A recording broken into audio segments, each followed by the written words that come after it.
Amigos da Santa Cecília TV, estamos de volta ao programa Direito e Cidadania, recebendo José Maurício Conte, né? Ele que é coordenador do livro Orçamentos Públicos, né? Foi escrito entre eles o doutor Eurípides Gomes Faí Filho, né? Que é juiz da Fazenda Pública lá de São Vicente, né? Estivemos presentes aí no lançamento do livro. Eu fiz questão de trazer o doutor José Maurício para justamente falar sobre o livro e fazer alguns esclarecimentos à população. Antes eu gostaria de agradecer os e-mails que nós recebemos nos últimos programas, né? O programa do doutor Marcos Alonso Garcia, recebi vários e-mails, perguntas enviadas, agradecimentos. E críticas e sugestões também são bem-vindas.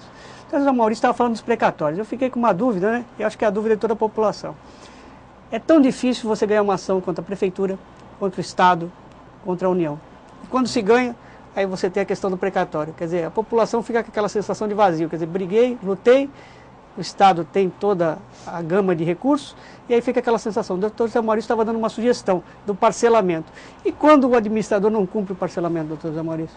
Os precatórios hoje são uma das questões jurídicas mais complicadas de se resolver, porque o não pagamento dos precatórios fez com que se inserissem normas na Constituição para tornar absolutamente rígida a obrigatoriedade de pagar os precatórios. E causou um problema jurídico enorme, porque hoje a Constituição ela é absolutamente rígida no sentido de obrigar o pagamento dos precatórios. Como grande parte dos entes da federação efetivamente não consegue pagar os precatórios, essas normas constitucionais acabaram não sendo cumpridas. Então, juridicamente, hoje, está difícil saber como resolver isso, porque o máximo que se pode fazer juridicamente é criar obrigatoriedade para pagar. Isso já foi criado, a Constituição determina o pagamento do precatório, determina a inclusão dos precatórios, mas isso acaba não sendo cumprido por uma impossibilidade de fato de vários entes da federação, e não se está tendo uma maneira de resolver isso que não seja melhorando a gestão pública de todos os entes da federação. E quando se bloqueia a receita da prefeitura, por exemplo, né? Que aí se inviabiliza, quer dizer, você tem o direito adquirido e aí você inviabiliza a própria prefeitura de continuar fazendo serviços de melhoria, né, de asfaltamento, saúde. Como é que fica essa questão? Quer dizer, é uma situação difícil de ser resolvida, né, senhor? Tanto é difícil de resolver que foram criados mecanismos entre os quais, em algumas hipóteses, existe a possibilidade de fazer o sequestro de recursos para pagamento de precatórios em alguns casos. Quer dizer, são medidas aí extremas para poder conseguir obter o pagamento de precatórios. Qual a sua opinião de bloquear uma parte, então? Seria possível, já que há a possibilidade de parcelamento, bloquear uma parte, 30%, 40% da receita e não toda a receita? Seria uma das saídas? Não é feito o bloqueio de toda a receita, é feito o bloqueio do recurso suficiente para pagar aquele precatório no caso específico que a pessoa conseguiu ou tem direito, em razão dela estar naquela circunstância que permite sequestro de precatórios, como na preterição do direito de preferência e outras hipóteses. O problema é que é o problema geral de todos os orçamentos públicos. Mas às vezes o percentual que se bloqueia é mais do que o administrador tem de planejamento, às vezes, para gastar no ano, né? Quando se faz o orçamento, o que se faz é ver toda a receita e é feita uma destinação de toda a receita para despesas que são de interesse público. Toda vez que existe um desvio desse recurso, por exemplo, para pagar um precatório, evidentemente que alguma coisa vai ficar sem ser realizada. Normalmente o orçamento só prevê despesas que sejam de interesse público. Algum tipo de despesa vai ficar sem ser realizada.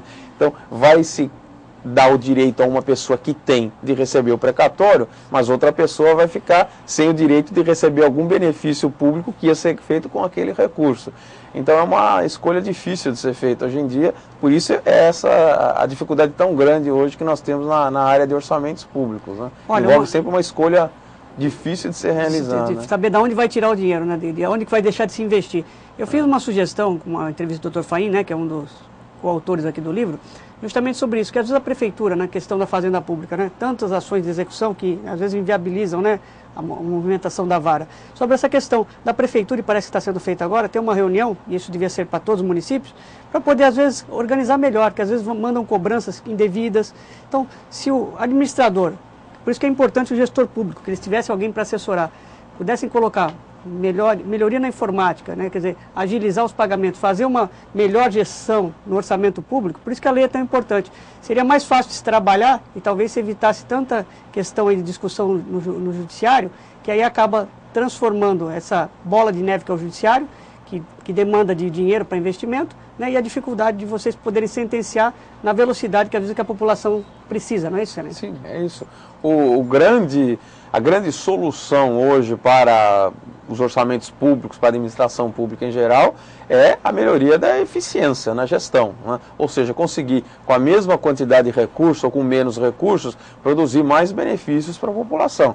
Isso depende de uma gestão eficiente.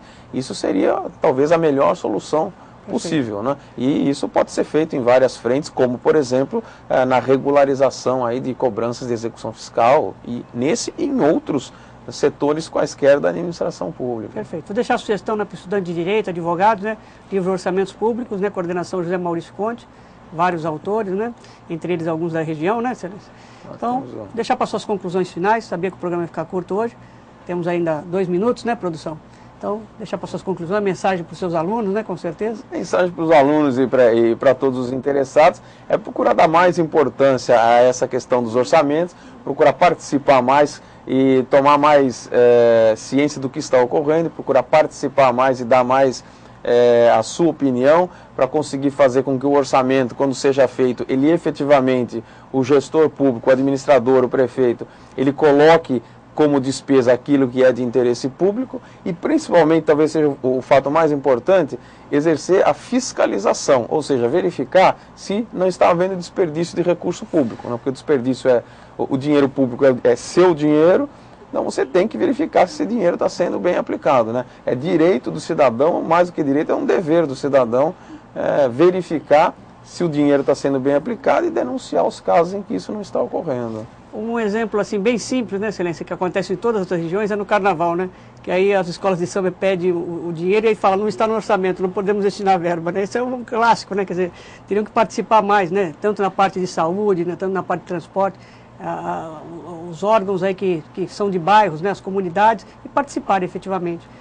Essa parceria público-privada, quer dizer, evitando aí que ficasse tão inchados os orçamentos e tão defasados, né? Que hoje nós temos visto aí na mídia, Excelência, a questão que o Estado está gastando mais e arrecadando menos. Isso é um problema sério, né? Sim, as parcerias público-privadas são um mecanismo hoje que se está procurando implantar na administração pública, federal, estadual e municipal, no sentido de trazer maior eficiência no gasto de recurso público. Hoje em dia, o que se verifica pelos próprios orçamentos públicos é que está havendo pouco dinheiro público para investir. Então, está se buscando, por meio das parcerias público-privadas, que as entidades privadas utilizem os recursos privados em parceria com a administração para realizar os investimentos necessários, principalmente na área de infraestrutura. Preencher essa lacuna, né, Excelência? Eu sabia que o programa ia ficar curto, deixo para suas conclusões finais, já lhe agradecemos, já lhe convidando para outras vezes, que o doutor José Maurício hoje esqueceu, mas ele tem mais livros, né, para divulgar e que acho que são importantes, né? Obrigado pela sua participação, viu? Eu que agradeço, parabéns pelo seu programa, é importante aí que que se traga ao conhecimento da população os direitos que ele tem para poder que a população exerça aí plenamente a sua cidadania. Perfeito. Deixar já o convite estendido também à doutora Samanta, o dia que quiser retornar ao programa, e ao nosso convidado ilustre hoje, o doutor Joel, né? Esteve presente assistindo a sua entrevista. Sem dúvida. E a você, nosso telespectador, infelizmente o programa acabou. Espero que vocês tenham gostado. Temos um próximo encontro no próximo sábado, às 20 horas. O programa Direito e Cidadania é feito assim, com carinho e sem juridiquês. Tchau.